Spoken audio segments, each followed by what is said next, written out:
Yeah, man. Let's talk. Can you talk, man? Let's talk. I know you got the story, man. Come on, let's talk. Let's talk.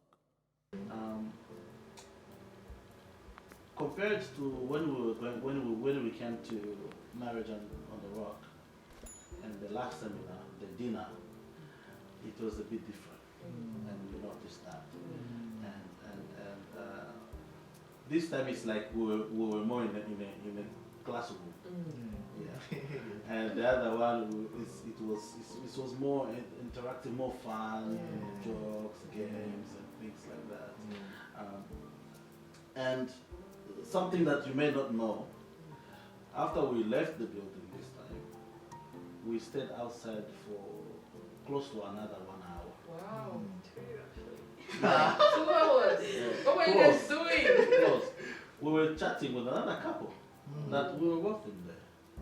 And we were just evaluating everything and seeing the importance of what we've just, what we are holding in our hands. Wow. Wow. I know you didn't know that. It was this Kenyan couple. We were not sitting far. Okay, were they there? Yeah, they were inside. Okay. It was just outside, we were just walking out. Okay. And we began talking, we talked about everything. It was some things that we didn't know. You know, I've been with my wife for these years. And we were enlightened when we were there. And you know, and we're like, sometimes, you know, being practical is very important. It is. It You is. know, and we talked to the couple, and we actually exchanged numbers. Amazing. Yeah. Collect from you guys. To follow. Yeah. But can I also interrupt you? What did you see as different? Intentionally on our mind, we felt, you know, everything is not about. Most time when we go for couples program, we want to just go and have fun. And go back home. It's just like going to church, jumping on when the pastor is preaching, and then when they finish, you're going, what did you learn? It was powerful. What did you learn? I can't remember, but it was powerful. You So can't leave for on. me, with that question, I'll just answer you because I think about it all the time. Even I think we had a discussion with my wife about that. Is with the difference with this one, you actually you forced us to get practical right in front of your spouse, and it got us. For me, it stacks within me because now this it's not just something that I'm hearing. It's now I have to practice it right there. Right there. While we're watching right you. there. You understand? And she's right there with me. And she's someone who knows me.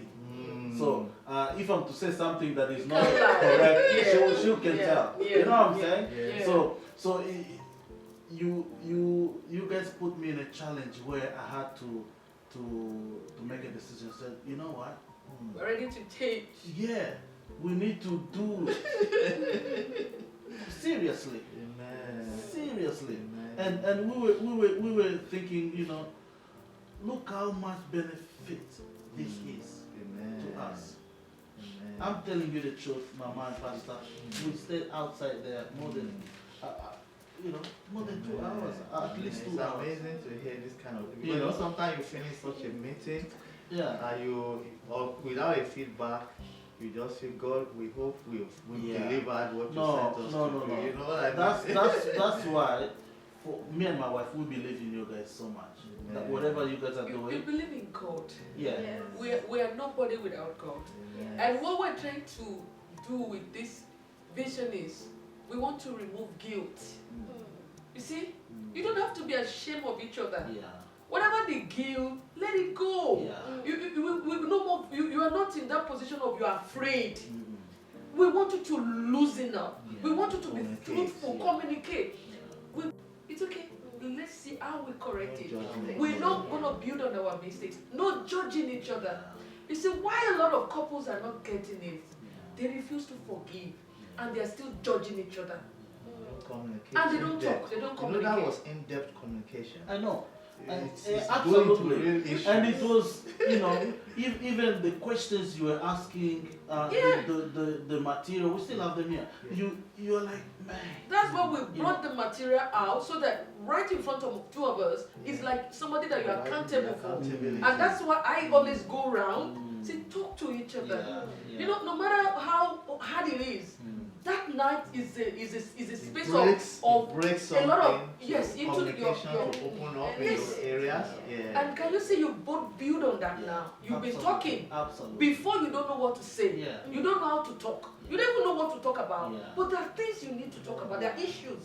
So what the Spirit of God leads us to do is to open up that, look, this issue, you can't keep coming it under the bed. We need to talk about it. We need to, and when you look at what you have given yourself, oh, you gave me too in spirituality.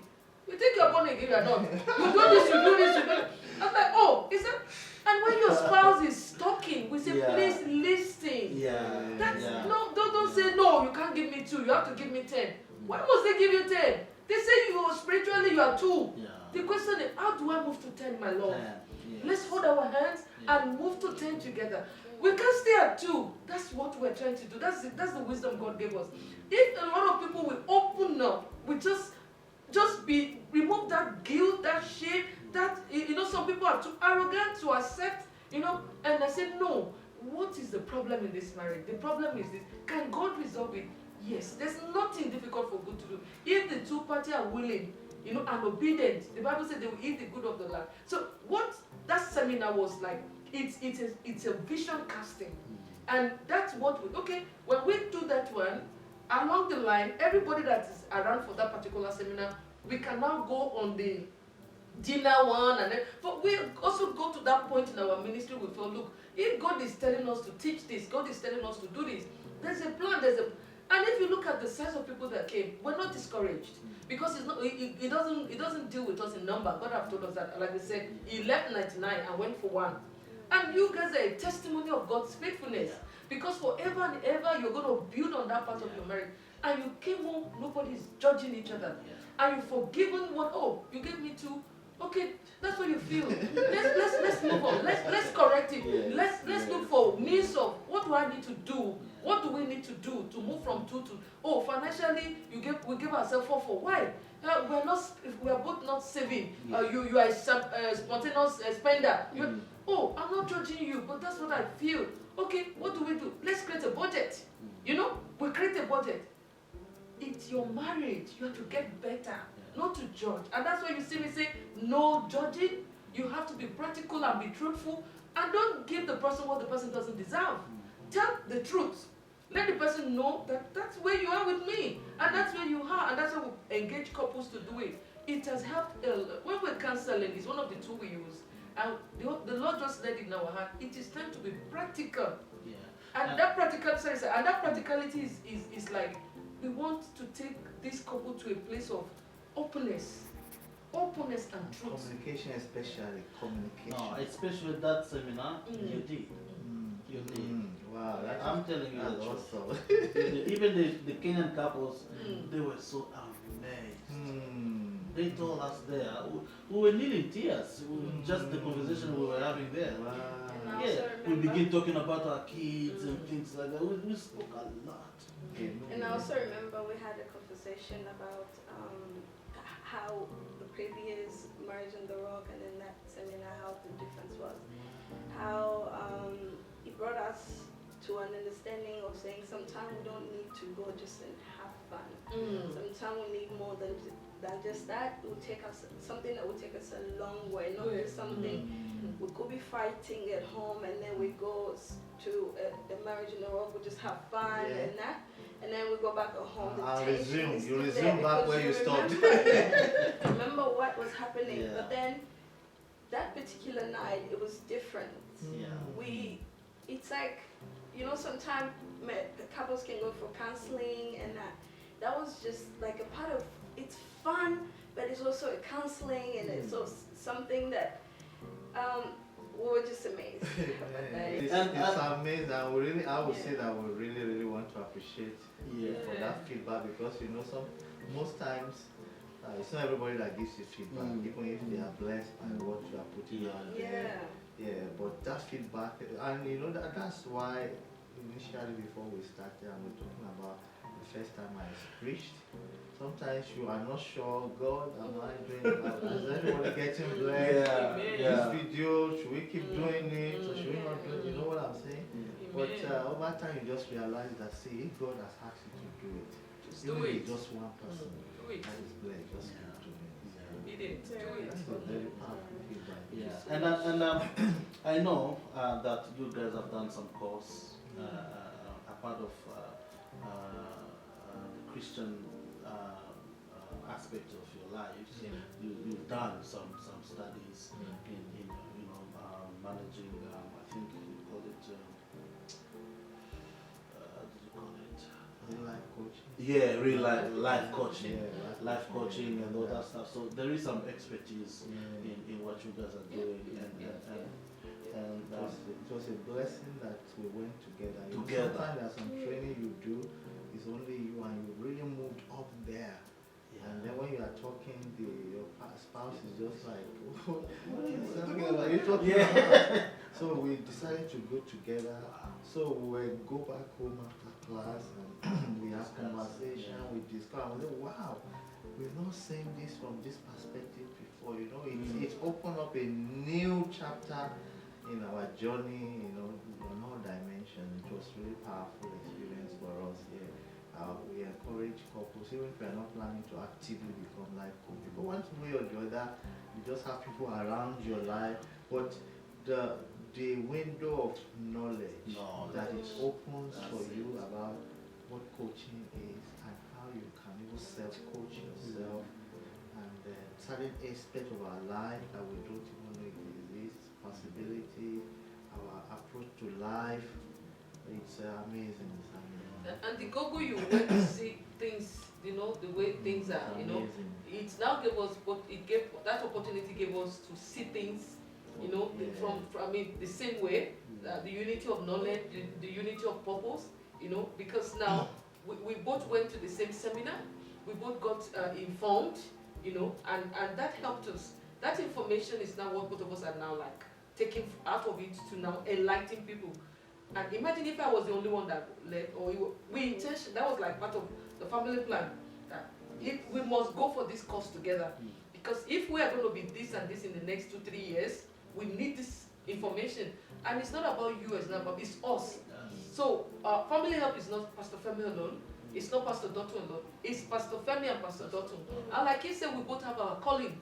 We're both teachers, we both love to teach. So apart from teaching, she actually drank into the anointing of teaching. Really? That's part of the unconditional love. She operates powerfully. But to be honest, when I listen to you guys,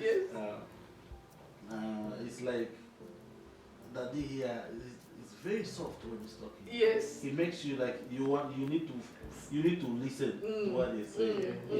Like you pay attention to what they say. And then Mama, you just come and hammer the nail. Like no, this is what he's saying. That you really got us. I'm trying to be diplomatic. No, remove diplomacy. We have to just nail this thing. And that's the beauty of marriage. It's like I told you, one thing I enjoyed while I was always talking with him, he was a calm person.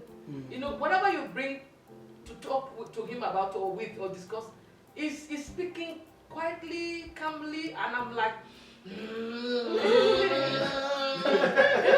like, let's put this thing on fire. Let's bomb this thing and boom, boom, boom.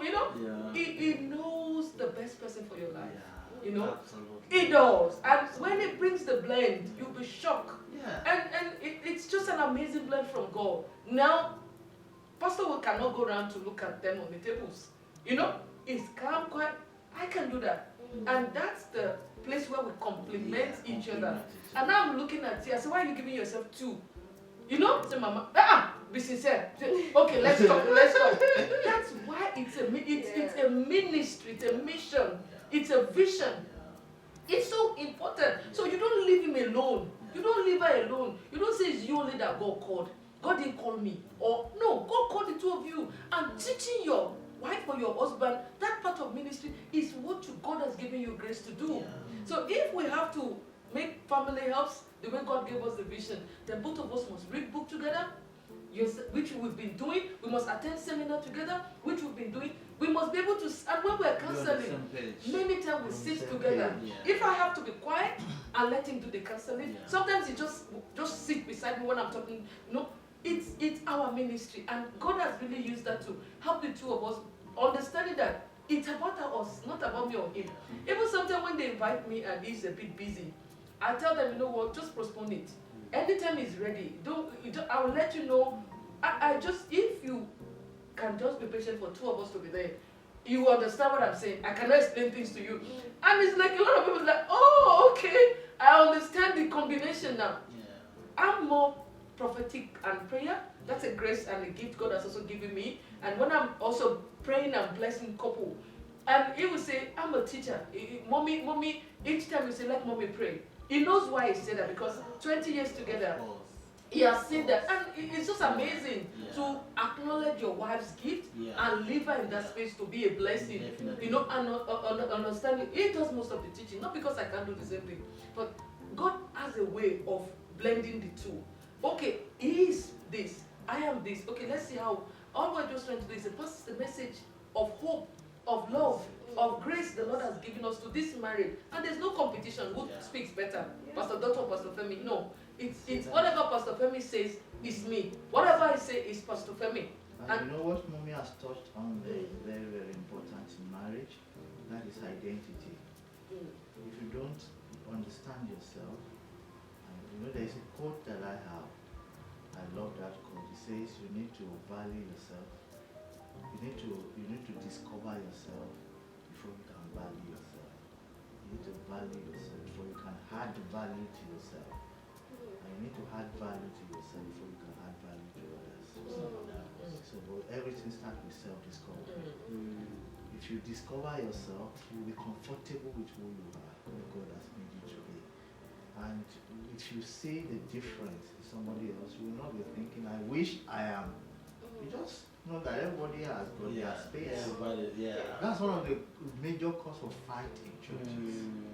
Oh, he's speaking, I want to speak too. Maybe you are not meant to speak. Maybe you're supposed to be behind and be coordinating things from there and just say, God, I thank you for what you have given me to do. We can't see the heart. But the heart is doing a big job. You can't see the brain. But the brain is doing a big job. A lot of job. So visibility doesn't mean one is better than the other. You understand what I'm saying? So if husband and wife doesn't understand that, they will not even recognize how they complement each other and to understand why God brought them together. You just realize that the wife is jealous of the husband or the husband is jealous of the wife when they're supposed to be working together. So that's a very big one that Mommy also raised there, and we've gotten comfortable with that without thinking, oh, I should be doing that, I'm the man. Once I see that, no, this is where Mommy is gifted, Mommy, go ahead, I'm behind you. Yeah, and I'm absolutely comfortable with what God has, you know. So sometimes like this is male thing, no. This is, the Bible says in Christ there is neither male or female. You know who I am. So that is very powerful, So it's well. Let's go ahead. Wow. All right. I know you have another event that's coming up, something to do with finance. Please tell us briefly about it, and then we can move on to our questions. And tell people so that people can be prepared. Either one of you. It's one of the most exciting aspects. Every area of what God has given us is exciting, but financial peace for couples is very exciting aspect of what we do. We've not done much of it, but I think we've done it about twice, and we did it on Zoom during the pandemic. When we posted it, we had couples from all over the world. We had somebody join from Uganda. We had people from Nigeria. We had people from Germany, from different parts of the world. And the conversations were powerful. I think for us, me, I couldn't join. You had it on Sunday. Yes, we had it. I Six. think 3 days. It was 3 days. 6 p.m. Yeah. That's the time we leave church. We reached church. Okay. Thursday, we had it, Friday, Thursday, Friday. Saturday. Then there's another second time we had that one on Sunday. Sunday. Yeah. So financial peace for couples, just like we've said earlier, like 2 major areas of challenge. There are other areas of challenge, but those 2 areas are powerful. You know, that is infidelity and finance. And finance will touch on many other aspects, even parenting. And a lot of people can really relate Yes. into that. Finance will touch every aspect. Like I said, finance will touch career, finance will touch parenting. Because how much finance will touch your romantic love, how much time you spend together is determined by how much money you want to make. Yes. You know what how Yes. much time you spend with your children will determine how much you are out there and how much you are at home. So it affects so many things. And if it's not done properly, it drains romantic love. When romantic love is drained, it's easy to get angry with each other. Conflict becomes a quick thing. You know, And I think without cutting you off, Pastor, there, a lot of us, a lot of people, yeah, when we think about finance, Yeah. we think about income yeah, and expenditure. yes, We don't think about the other aspect, like you just mentioned here. yeah. We in order to have that income, that means it's gonna cost us time Yes, out absolutely. of home. Yeah, And then that can also be some effects, Yeah. can bring some effects in the family and things Yeah. like. So there's many other ways that financial affects our relationship. effectively. It does. Right. It Because a lot of times we just think of Yeah. what we have Yeah, and what we need to spend, yeah, and we don't think about everything else that is The attached time. to our finance. Yes, the time you've given the kids, yeah. the job you do, if you have so much, Availability. your huge debts that you need to pay, Yeah. you'll be out there doing That is- more. yeah. So Yeah. you don't have time to take care of the kids. Also, when you do too much, you feel you are the only one that can do 150 And then you'll be saying, hours. I do everything for my family. Absolutely. You rob them. You rob them of what you are supposed to Being really there. give them. The real Being thing is there. they are missing you. They don't need your money. Money is the least. They don't need your money. They are kids. When you say I bought this car because of my children, which children? No, you bought the car because of you and your wife. Differentiate. Oh, I bought this car because of my children. No, it's your choice. Yeah. Now, you bought the car, they don't have a say, but you're taking their time to pay off your debts. It's huge. Yeah. So you bought the car is big for the family, and you have to work more. They didn't have a conversation with you that daddy go and buy a car of 150,000, and you're going to spend 150 hours out there, stealing the time God expects you to train them, to teach them. You've robbed them of something, and you say this car is for my children. No. It's for you and your wife, or even so many times it's for you, because your wife doesn't even know your plan. So men just go ahead and buy big car, and the wife is like, what are you doing? And they bring some women too, that they feel my husband cannot tell me what to use. It's my salary. Yeah. And it's they go ahead. It's not like you should not buy good things of life. It's just to have, like we said in the last seminar, you just need that big picture Yeah. and look at how everything fits in. Yeah. You understand? And know where there's moderation. That's number one. Number two part of it is this. When we when we do the course of financial peace for couples, we let couples know that looking for more, working hard for more is not a solution to our financial problems.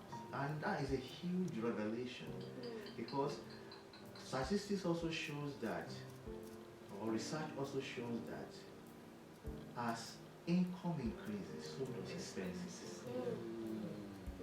And until you are able to break, there's something we call the Parkinson's law of money. Parkinson's law of money says no matter the amount of money you earn, expenses will rise and exceed income. Even if you are earning $1 million per fortnight, expenses will come to $1.2 million per fortnight. Okay? Yeah. So the starting point of that solution is not, we need to earn more money to be able to live comfortably. Because the more you earn, the more you spend. So in our course, we say that the But the starting point control. is financial control. You have to Management. control. Yeah, the money. Financial control.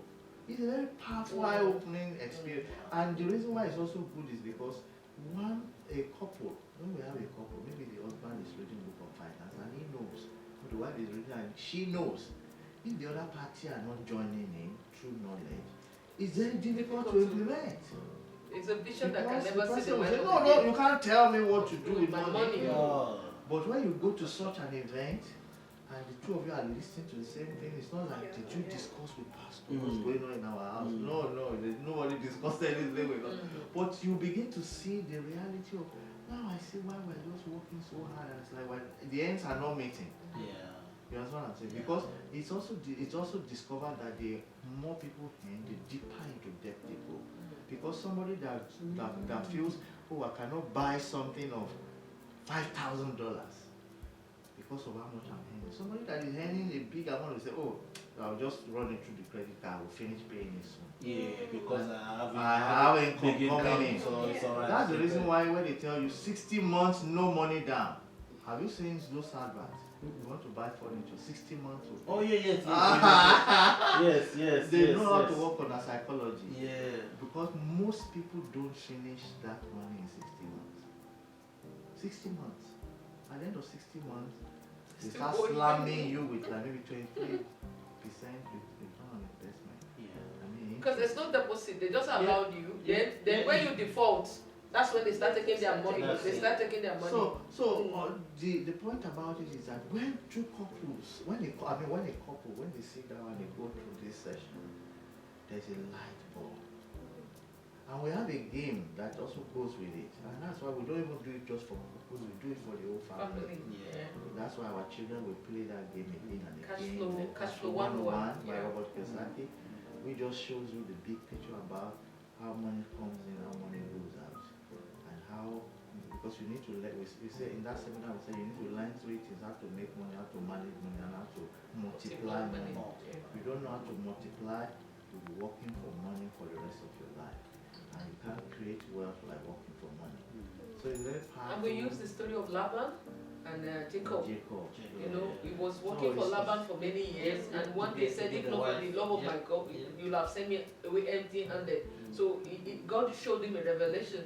So we believe that our mind, there's a revelation of what God wants us to do, either ministry-wise or even the source of your income can be a first contact of you earning something to now plan into bigger things God wants you to do. Yeah. But he said, if not for God, you'll have sent me away empty-handed. It took No, God people are retiring empty-handed. to give him the revelation. Go 3 days, take this with you, and began to multiply. Say, no, don't give me money, give me animals. You know. So we always bring that story. Yeah, the story of Jacob and Laban. You know, it was giving money, income to assets.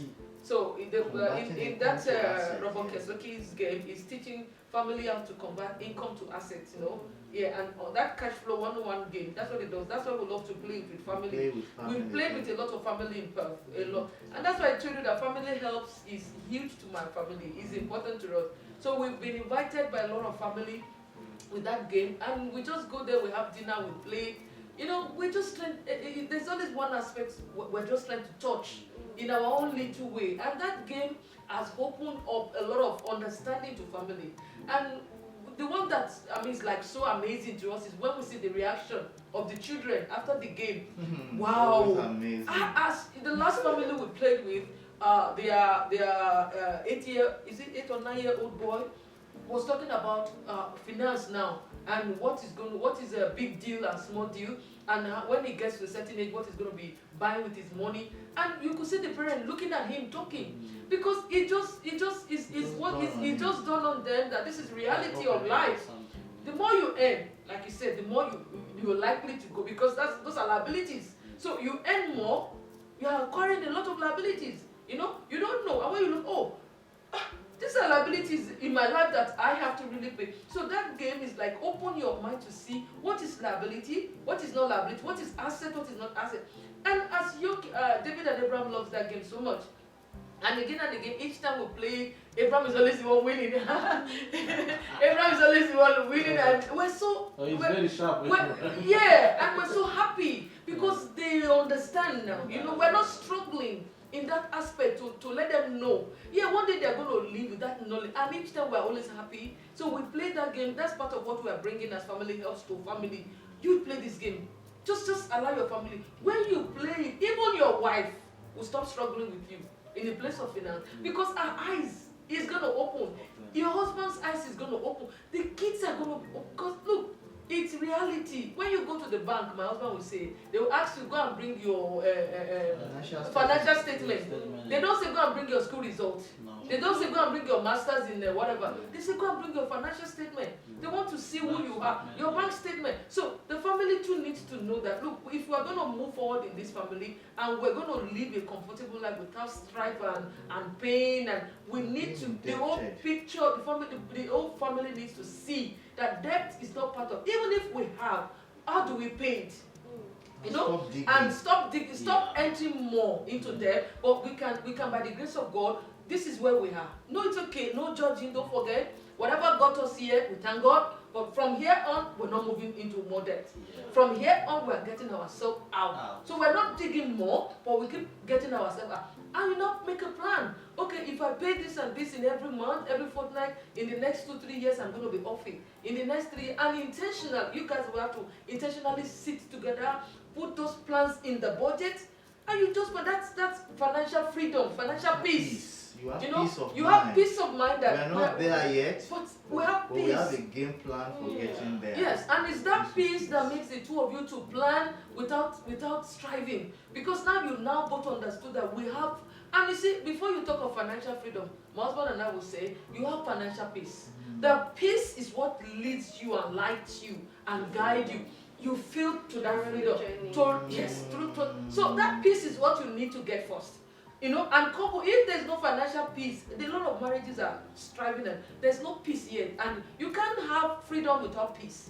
So financial freedom comes before financial peace comes before financial freedom. And as the Lord gives you peace, as you begin to pay those debt off, as you begin to take, we're not going to buy this, we don't need them, this is liability, this is what we don't need this, we don't separate from yes. You begin to see that there's a lot of burdens off you guys. Before you know, the family, now you now begin to talk about financial freedom. Now you now begin to talk about acquiring, a bigger wealth asset, and now because it's a journey too for two of you. But we always love the couple and somebody say, what about you guys? We're on our own journey too. There's a place we are in our journey of ministry and everything, but we have peace of mind. You know what? Even if there are issues, financial issues before now, it's okay. Let's talk about it. We are not judging each other. We are committed to paying off anybody we owe. We're committed to paying them. Whatever we bought before now, that's a liability. This is the last time in this marriage we'll ever buy such again. You know, because the future is bigger. He said the step of the righteous are ordered by the Lord. And he says that our future, today is always better. Tomorrow will always be better than today. You know, the step of the righteous, the Lord will order you. It shines brighter. That's the scripture I was trying to look for. It shines brighter and brighter. So there's that covenant of your tomorrow that will be better. You know, so that tomorrow is a tomorrow of no debt again. If yesterday was a mistake of what you've gone through, you didn't know. But now that you know, he said, happy are ye when you do them. And I say this, my husband and I, the truth set you free. The truth doesn't put you in bondage. It doesn't. Truth set you free. Now we educate ourselves. We've gotten information how to walk out of our journey. And that's what family helps is all about. You know, where we say, okay, you know what? Wherever you guys are at, God is not angry with you. But now that you are informed, now that you've been equipped, what do you do with it? So maybe another 3, 5, 4, 5 years, we're still on the same journey again. We are still no financial peace. We're still digging deep. Yeah, and that's what we're trying to say to every family. Wherever you are, there's nothing God cannot change. There's no amount of how bad it is. God in it, everything is going to be. But from that moment, you're not going down again. You are not, all those decisions that made you to be where you are today is a, real planning that the future you can see with your wife and your children is a future that no debt, a definition of things you need and not want. And God said, I'm going to supply your needs. We mix in school, and they told us that human wants are numerous. So there's what they call you have to what they call it opportunity cost. You know, it's for me to have this water, me have to have Pastor Femi in my life. You know, that's the cost of my husband. Me opportunity cost. We say no, you have to choose between one. For you to have this one, you can't have another one. That's what opportunity cost. So you have to make a decision. No, I want this. The opportunity cost of me to have this is more for me to forgo this. That's what opportunity cost. And in marriage, yes, you can't have everything. If woman wants are numerous, you must be able to know what God makes as need for you, available needs in your life, and define it. These are our needs, and God is meeting it. We don't need wants. The wants are the ones. You know, the bondage of wants in our, we want this, we want this. God said, I will meet your needs. Every need you need to make this marriage work, God has promised He's going to meet it. But let me tell you, wants are your personal decision. God doesn't want you to go and buy something that will put pressure. If you don't use that car, are you not going to live? If you don't wear those shoes, are you not going to live? And funny, nobody even can see the shoe you're wearing because nobody cares about what you're wearing. It's you that think people is looking at you. Even if people are looking at it, that's your business. We don't care. You know, when I say we don't care, that's we don't care in the sense that your shoe and everything should not intimidate other people. You know, it should be something joyous from your heart. So that's what we're telling a lot of couples. No more debt, no more whatever the financial mess you have as a family. It's okay. God is able and is going to do it. But I haven't gone through this seminar. No. Our life will never remain the same again. And we're going to begin to now plan how to get out of, you know, get into financial peace, get into financial freedom, and SS, where we begin to buy investment, where our investment begin to take care of us. And if we just decide not to go to work again, our investment, so you are working not because of money, you are working because you love what you're doing. You love what you're doing. That is the ultimate vision for family. And that is the ultimate vision for God. To do what we love, not because we are compelled to do it because there's no money. And that's why I see a lot of family, they wake up in the morning, the day is just beautiful. They're not happy. You know, they're not happy. When are you guys having this? We've not fixed the date yet. You know, because we would be there. we have some things to deal with when it comes to that area of marriage. We'll let you know. We'll let you know. Let us know by mid of the year. About June. We'll let you know. Thank you very much for sharing that. I say that this woman is loaded. It's not. It's not a small thing when you live 20 years with a pastor.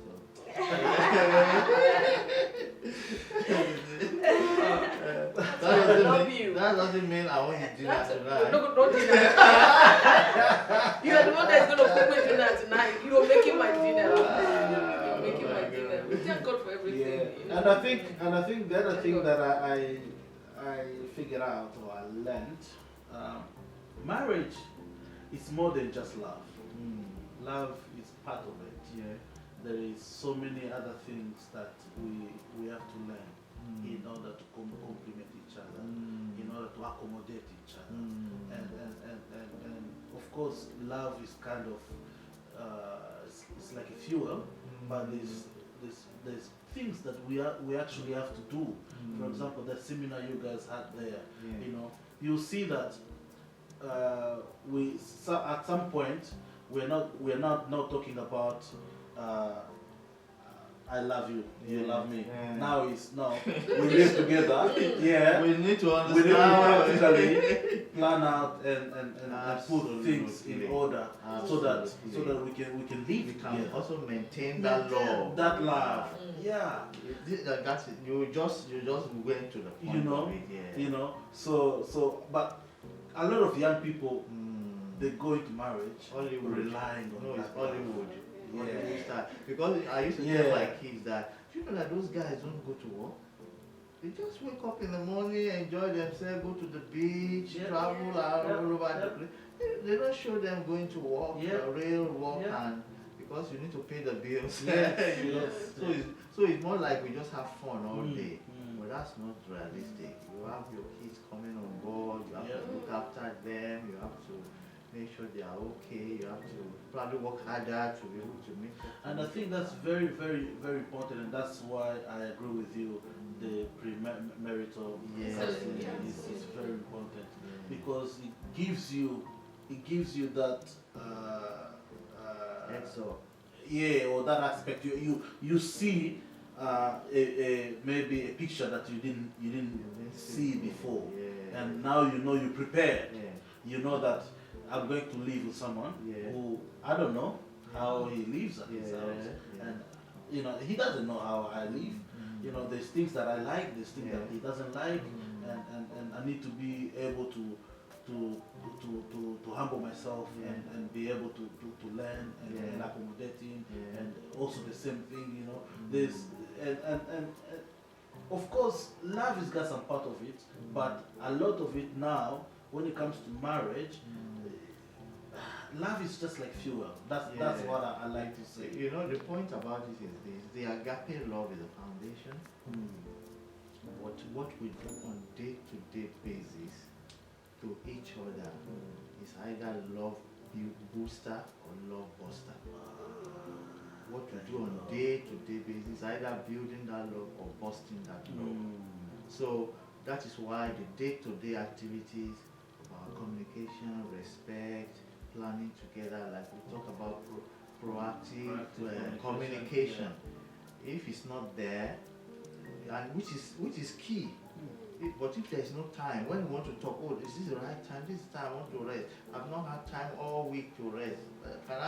She's probably gonna tell me Can- today. We have to talk. So every We'll time talk. somebody wants to We'll talk, we'll talk. the other person is in a hurry. Mm.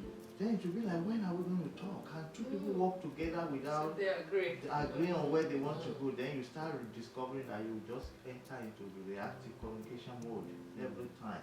And you are just sapping yourself dry emotionally because you conflict about every single thing. At that time, you get to a point, you move from, I don't know if that's another course, romantic love.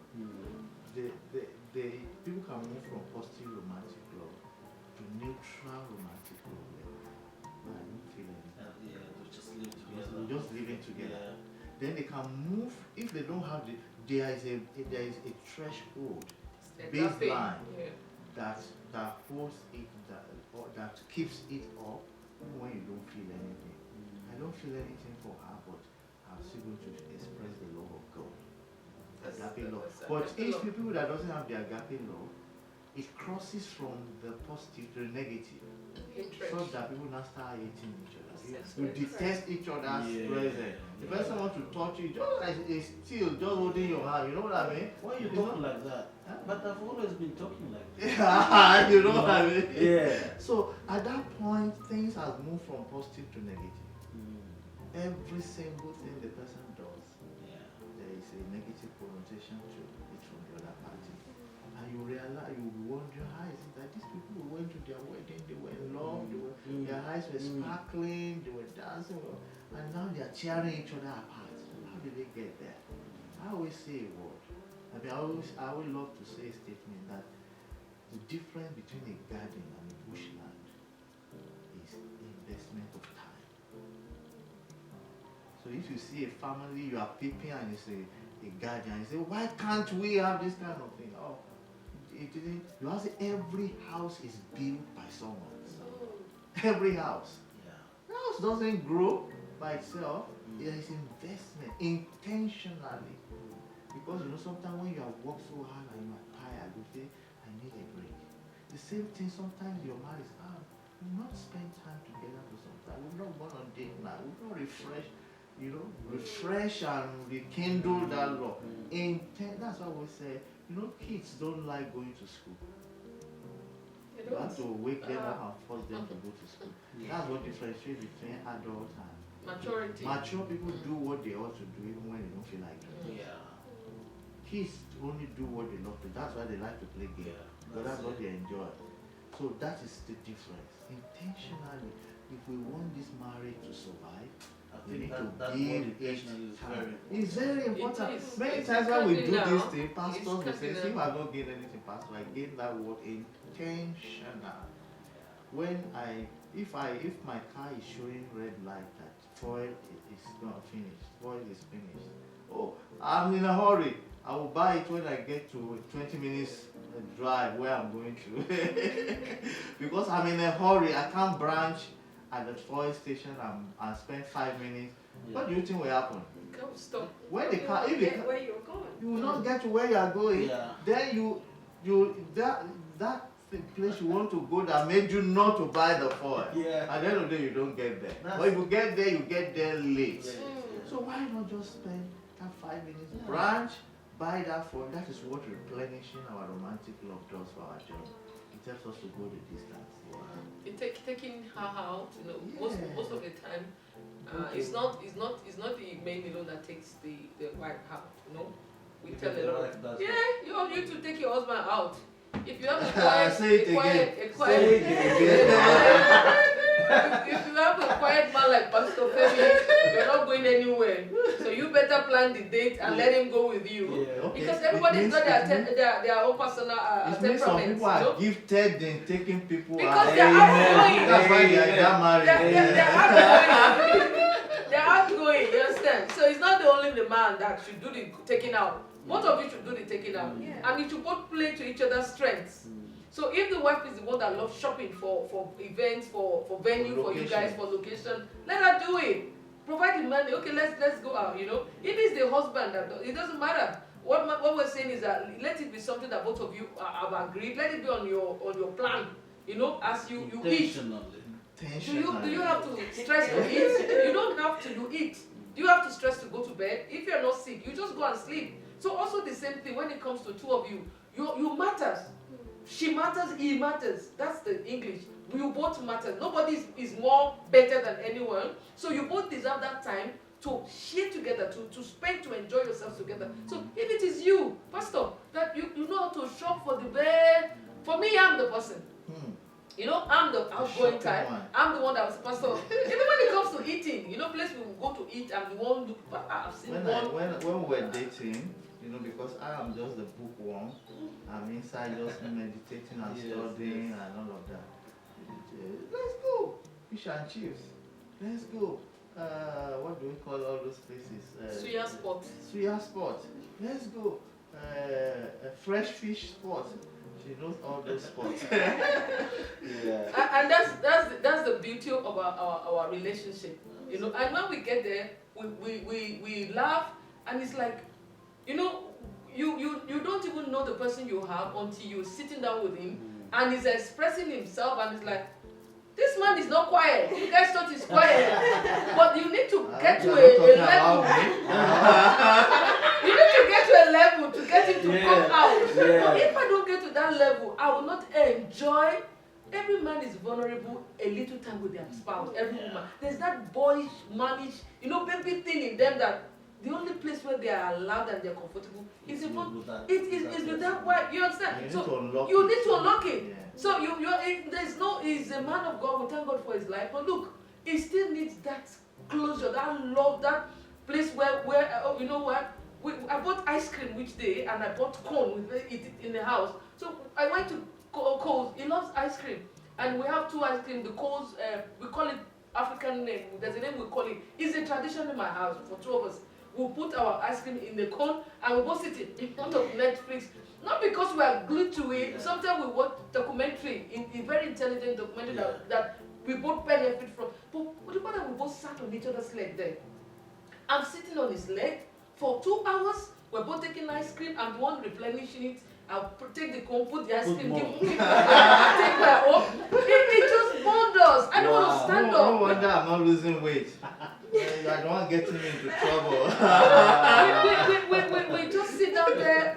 We do that regularly. Wow. In fact, the boys look at us and like, They are They are together again. That's what they say. We live in five-story. I mean, sorry, two-story building, and the rooms are upstairs. So when they come down from the staircase, they just people are like, oh, two of you again. Because that's what they say, and I'm not lonely. I'm not alone. He's always with me. He's not lonely. Tell them, are you jealous of my wife? So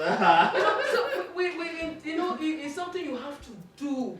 Yeah. It's a doing. Yeah, Intentionally, that's what it's a doing. You think about it, okay. You take your car for wash. You think of the best food. I want to change my husband's meal. I've learned this Ugandan food. But nobody's talking about the replacement of your marriage. No, you're not talking about to add value into that marriage. You want it to be the same thing over and again and again. No. It can't be. You must think of new things. And that's the beauty. God is so, we are so gifted that we can create anything. Yeah. And in the comfort of that marriage, our God is a marvelous God. So looking for things that's going to make the two of you happy, you are free because it's your jurisdiction. Nobody can say, why are you walking with your husband? Why are you kissing your husband? No, just have fun, enjoy. Nobody will judge the two of you because that's your marriage. She's not somebody else's wife. Yeah. She's not. So you're doing it in where God has given you approval. So, but you find that that's where a lot of people are missing out. They are not taking advantage of what God is love. God wants us to show love in our marriage, express love. And we say, look, in that space, enjoy yourself, take yourself out, create for yourself, watch movie. I might not go to carousel to go and watch, but in that family, the TV is so big, and we in our own world we get lost and with each other conversation, and we just enjoy ourselves. And by the time we look at the time, it's 1 o'clock. Sometimes we pray, sometimes we read our Bible, but many times we try as much as possible also to make sure that we don't lose that connection with each other. And being a man, it's not about you being a man of God, a woman of God. In fact, if the people that need it most are the people of God, because God is love, we need it more. Get too busy. Get too busy, and you as pastor. Don't create time for us. Yes. We just think that Since not only pastor, as a minister of God, doing God's work, he has given us wisdom. As much as God is this is what God wants us to do. He gave us that power. He gave us everything, and you can look at it. Okay, I'll just make sure that every Monday I'm off work. I'm not doing anything on Monday, or every Thursday I'm not doing anything on Thursday. Nothing comes into this Thursday from today. This is for me and my wife. This is for two of us. No, and I'm not working. She's not working. We do that. We're getting off. Nobody's working. We're not working. You're not picking any shift. You're not doing anything. We want to be there for each other. And we found that that's look. But if you are beating more than we can chew in terms of expenses, you will not be able to make that decision. You know what I mean? Because you need to always be out there, working very hard. And that's why you need to know where to be contented and not allow peer pressure to dictate how you get into debt and all of that. You are the one that knows the journey. There was a time when our kids were much younger. It was Friday evening. Come home, buy popcorn, do everything. We all sit down together, 4 of us. We watch a movie together. This is a movie that they can watch with us, and we all just enjoy. For many years. Take ice cream. For many years. Every Friday. For many years, 4 of us will do that every Friday. And popcorn. But And now, it just create that bond because beyond husband and wife, we also want to create bonding with our children. Of course. It's that bonding that allows us to influence them. When we want to talk to them, they want to listen. If there's no bonding, to be like, what are you talking about? You don't even have permission because it's not enough to say I'm your father. No. Those kids, they know the conversation and they're not trying to open up because they look at you. You didn't connect with me, so you need connection also to be able to stand in that authority as a father. So that Friday was huge for 4 of us. We take our popcorn, we take our ice cream, and especially here, over here where we live, with kids, they grow up with a lot of information from school, and so on and so on, and it's a little bit different to back home. We were scared to see your father, but here they expect you to have that connection with them. But I grew up with a child that was expressive with my father. You know, that's why I tell my husband, I think homes are different. For me and my siblings, we were so close to our brain like this, and that's the difference. My dad and myself were the best, was close. And I told my husband one time that I remember one day I told him, I said, come, I need to show you where to buy, this suya, they call it suya in Africa, this roasted meat. So me and him will go to the, like a kind of place where they sell it. And I said, you know what, we need to taste. So let's go to the first person, tell them to give us to taste. That's my father. And I said, we're going to taste everybody, we're not going to buy. After tasting, we'll go, we'll leave. So he will follow me, we'll go. I said, we need a taste. They'll give us a taste. We move to the second. I didn't know that they've been observing my father. They've been seeing now. So there was this particular day, the man just like brought out his knife, like, if I don't buy today, that's how close I was to my dad. I'll make my dad's hair. I will help him. That let me cut for us, totally different. No, it's actually Totally different. I tell my To eat with my father, it was. Man, I've never experienced that in my life. Yeah, that's true. Yeah, I know. Most. But here, when my wife puts food in the table and we have to eat on the table with them, see how excited they are.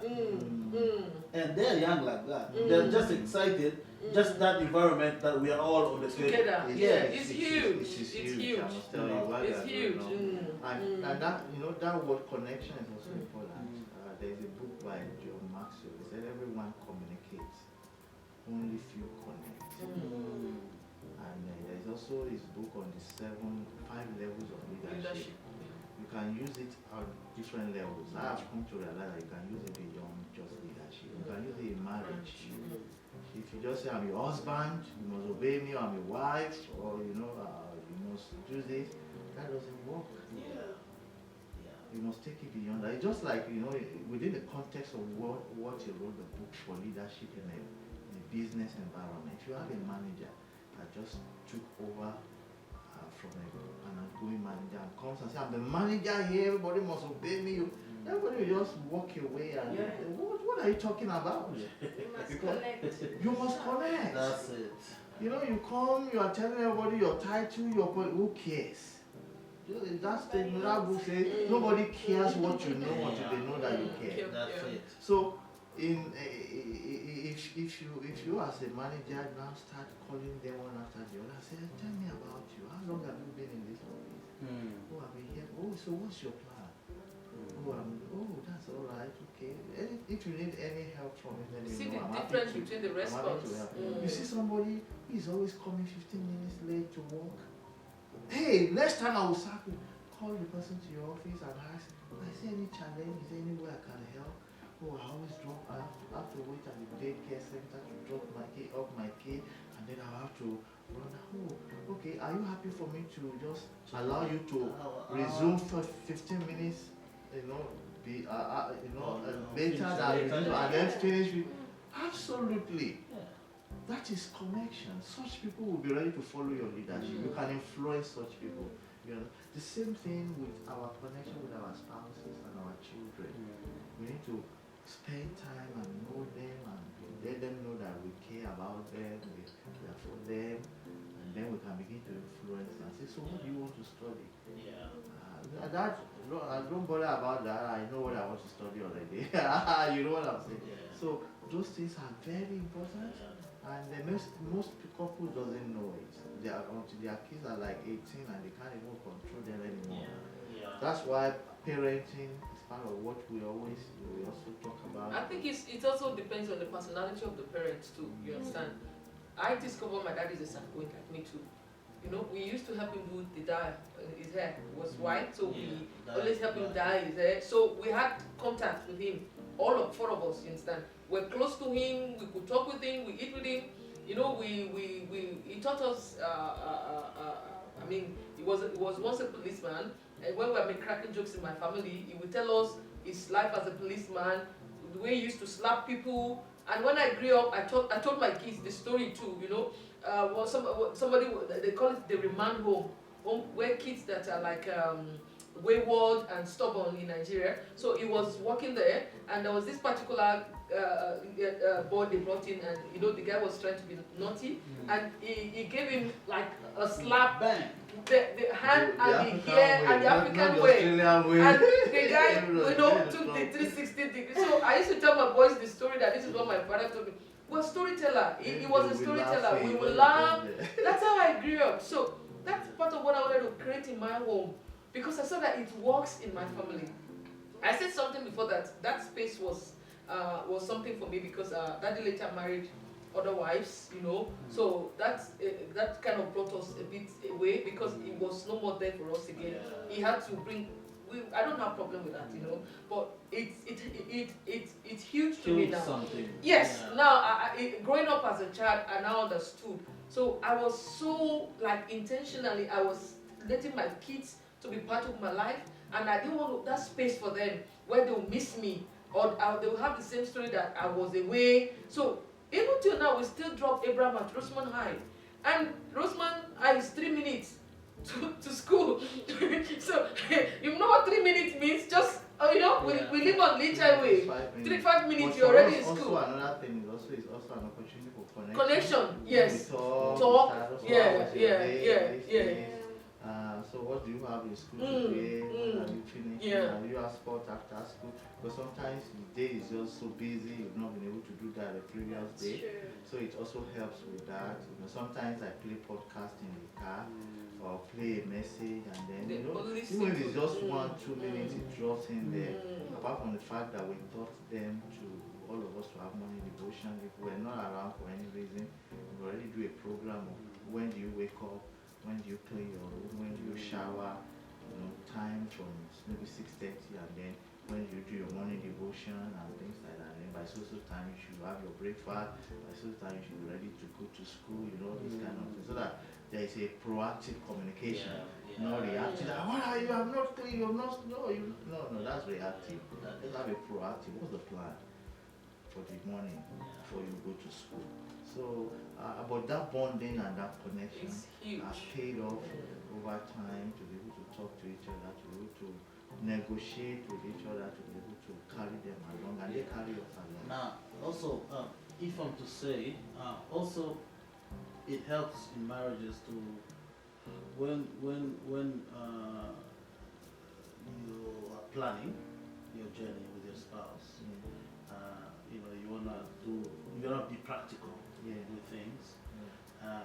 It's safe to say you also have to make sure you go into details with what you want to do. For example,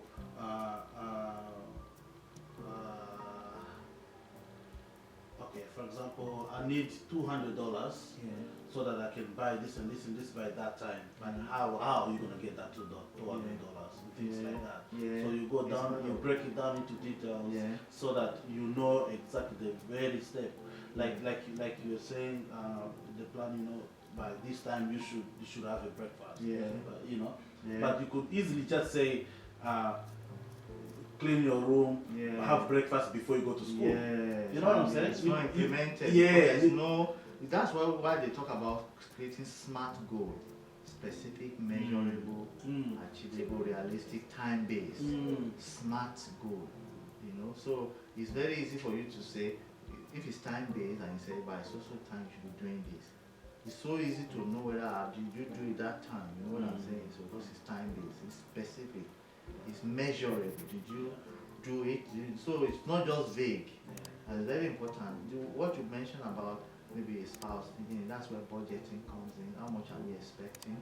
Okay, these are the bills. After the bills are paid, in the financial piece for couple, we said don't muzzle the horse that threshes the corn. That's what the Bible says.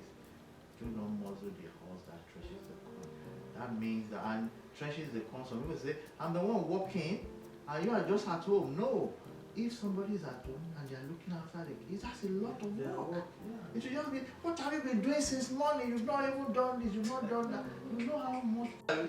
So there are some couples that they are the breadwinner. It might be the wife, it might be the husband. It depends on who God has opened the door for that job. and they think that because I'm the breadwinner, I should decide how money should be spent. No, everybody's contributing something to make this marriage work. So we sit down and we decided that there should be something called no question ask money. No question, we call it NOA money. That is to say that we can say that when all the money comes in, maybe $100 or $200 goes to each person, just use it for whatever you want to do. Nobody's going to ask you, hey, what did you do with that money? You understand? That's because something. it also makes this person to feel appreciated. That doesn't mean that's the money you use for your hair or No, for no. That's It's just say, have fun. Yeah. take it, it's Yeah. yours. Yeah. And you don't have to tell me what you want to do with it. No, That's you what can decide to go and give it out to anybody. You can You decide know? to. Then also we also have what is called a percentage, because we broke it budgeting into percentage. It makes it very flexible. Yeah. If your money increases, it just flows into that because percentage. it's just percentage. Yes. If it's your percentage, money yeah. it flows into that percentage, you know what I mean? Not that every time you have to be tweaking and tweaking. Yeah. It's very stressful when you do Yes, that. yeah. So it's like a once and for all kind Setting of up a Excel set up and Excel forget. sheets. Set up and And forget. once money gets system. into the bank, it's normally just go into where you send We it. even design an Excel for our home. You can add to, you can remove from it. So you just go and type in the amount. Maybe we created 4 columns for income 1, income 2, income 3, income 4. It might just be 2 that comes in, but if it's 4, you type the amount. Then everything just shows in each of the items for maybe for The value of that for percentage. groceries, Yeah. for If it is time, 20%, for this, Yeah. for that. 400. So it just flows into that percentage. So it makes it very easy. That means that any of us can disburse the money. You don't need to say, I don't know what to do, I'm waiting for you. No, we've already made a plan. Put the money in there and just follow the plan. That's it. So it's a proactive communication style. And then what we now also did into that is to have what is called guilt-free enjoyment. There's a percentage there that is called guilt. You are not We take enjoying and ourselves feeling, out. are we supposed to be using Using this guilt-free money. enjoyment? There's a And there's percentage one there. for holiday. Yeah, We have one for holiday. We started from house rent, which is normal. Everybody has a mortgage to pay, which is always the biggest. The car, the insurance. Then we now came down to You investment. just list everything. Everything that is your own situation. That's what you your own because family differs. So you now put percentage, and those the no guilt money is like, this is for 2 of you now. You just take yourself out, enjoy this as Not feel guilty about no, it. not feeling with no wall to end it. No, and for her too, this is part of what we also say, because she also has needs. And each fortnight you both sit down, you think of each other's need into the budget. You know, the family money you send to her family, her mom and dad. You know, if you're back in Africa, that's what you do. So we say, find time in that budget where she is also talked about, and she can see how valuable she is by what you have given her. That has nothing to do with when you both need to change your clothes. But when your kids need to change their clothes, there's a percentage that goes into that every fortnight, and it's just accumulating. There's a percentage that goes into holiday. Even if you don't take holiday for the next 10 years, if you just allow it to keep dropping, it's a matter of time to grow. There's a very key percentage. You know, when there's a you can always take from that amount and do some other things. You know what I'm saying? Yeah. Because we might not go for holiday. Yeah. But the fact that every part is touched, so maybe that, and for her too, if she wants to do her hair, there's a percentage that goes to the family upkeep. There's a percentage that goes to the family grocery. How much do you want to spend every fortnight? Okay, maybe 400. There's a percentage that goes to all the radio and everything. So it just gives you peace of mind that That's the why money we call it is financial peace. yes, That's why we call it financial peace. That's the peace. Everything is covered. Not that, we forgot this bill. Mm. No, everything is covered. You've taken time to think, robust thinking, to bring out everything that and design the percentage that suits the two of you. It must suit the two of trick you. it until you get to a percentage. And it doesn't matter who is anymore, who is not anymore. Like we both tell you, it's your vision, it's your family. Either the husband is anymore or the wife is anymore. The trust here and the respect and regards for yourself. You know, you don't trust me and love me and have regard for me. When it comes to financial issue, you don't have regard for me. You know, you only have regard for me in other issues. No, it should be a total regard in every aspect. So when it comes to money, You know, many of us have, in the past, you ask yourself that, look, you can't say you love somebody and you're not ready to plan with somebody. You're telling this person you're going to fail, and I'm committed to making you fail. That's not the plan of God for your marriage. So that budgeting, that vision, you must also engage in it. And that's why, what's your own part to play? Bring your income in. It's not, you work, your work is for the family. So that's your own vision for your family. That's part of why God gave you that job. He said, seek first the kingdom of God and his righteousness. And every other, so that's your every other thing God has said he was going to bless you with. So you are fulfilling scripture. Bring that money. There's a blessing from God. So it's not your money. God gave you that money to take care of the family. And God has fathomed the fact that you said, you sit at home, take care of our children. Now, if you're supposed to pay child care for the 3 boys, or you know what? We tried. So, hey, no, now it's that tells you that you're going to be working harder, and the daycare is just one taking all the money you guys are. So you ask yourself, look, I think we should tell ourselves our truth. You stay with the boys. Why I do the work? And the bills are met. The old plans and the needs of the family, don't forget, needs and wants are different. The needs are met. You guys are happy. She knows what you're doing with the money. And you know what she's doing. And you guys are not even touching the money. There's a budget already. There's a percentage that's gone out. And both of you have peace. You have respect. You have... And each time she wants to make her hair, she doesn't have to be begging you. She doesn't have to be waiting because sometimes you ask yourself, I feel guilty because I'm not working. That's why you're not taking care of me. That's why you're not looking at me. That's why you're making me feel that. And you also, you don't say, because there's a budget, and when you want to buy things, like we say to people, you can decide to say, okay, every 6 months we change our clothes. Why not? It's your family. It's you, that's what you want to give to. Yeah, and 6 months you buy it in bulk. Yeah. You know, when there's time for sales, you take it during sales. There's only sales every year. There's always sales. There's no time. There's no sales. So when it is time for sales, you go and buy. You find that you buy very, very. So it's good clothes in sales. You get so many when you go to Maya's during sales. Things that have been tagged 350. Sometimes you get it for like $60. You know, it does not mean the value reduced. No, the value has not reduced anything. It's the same thing. But the patience to delay gratification for 6 months, because that's planning now. Okay, every 6 months we change our clothes. Every 3 months we change our clothes. How do we do that? We put it in the budget. You know, somebody's saying she just buy clothes anytime she likes. And the husband is feeling, no, you mean you can't think of anything more than clothes and shoes? Is that all about your life? You know? But we're also saying to the husband, you need to take care of your wife. So the family budget takes care of the wife. Thank God for people the Lord has blessed, that God has given them. The question is that whatever works for your own family, but that financial truthfulness and openness, you know, my husband will call it financial infidelity. It's not there. You're not hiding. You're not covering. You're not declare everything that you have. Even if it's a company, she doesn't know the financial status of the company, and you have come on to lie to her. This is what we've made quarterly. She won't be happy if she gets to find that the figure you've been talking about is nobody will be happy. That's what. Just this is what the company is making, and put it in budget, and Chibi is our money, it's our life, it's our family, and everybody is taken care of. So that's what we intend to educate people, and there will be peace. There will be less fighting. You know, there will be less dishonesty. There will be less.